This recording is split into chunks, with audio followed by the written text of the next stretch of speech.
Welcome to Lesson 7.4, TACCP and VACCP.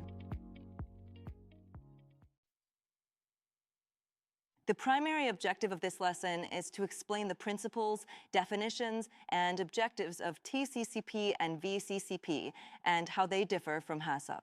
A second objective is to recognize common and emerging threats and vulnerabilities within the food supply chain. The lesson also aims to develop the skills required to conduct structured threat and vulnerability assessments. Finally, the lesson emphasizes integrating TACCP and VACCP into a broader food safety and security management system. HACCP, Hazard Analysis and Critical Control Points, focuses on unintentional food safety hazards.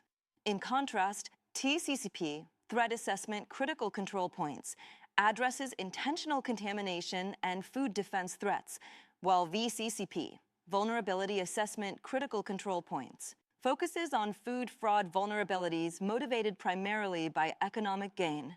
Although all three use structured risk-based approaches, their scope and intent differ significantly. TACCP considers deliberate acts such as sabotage, malicious contamination, or ideologically motivated attacks. VACCP addresses fraudulent activities such as adulteration, substitution, mislabeling, and counterfeiting. Understanding attacker profiles and motivations, whether ideological, criminal, or economic, is essential for effective threat mitigation.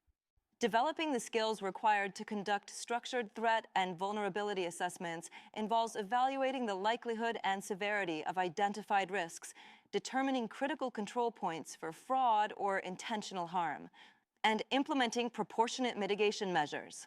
Effective implementation requires documented risk analysis, verification procedures, monitoring systems, and periodic review. This includes developing formal protocols, assigning responsibilities, conducting audits, and reviewing system performance regularly to ensure continuous protection against evolving threats.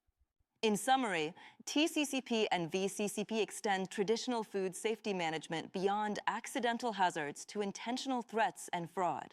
A comprehensive approach strengthens food defense, protects brand integrity, and enhances overall supply chain resilience. Thank you for your attention.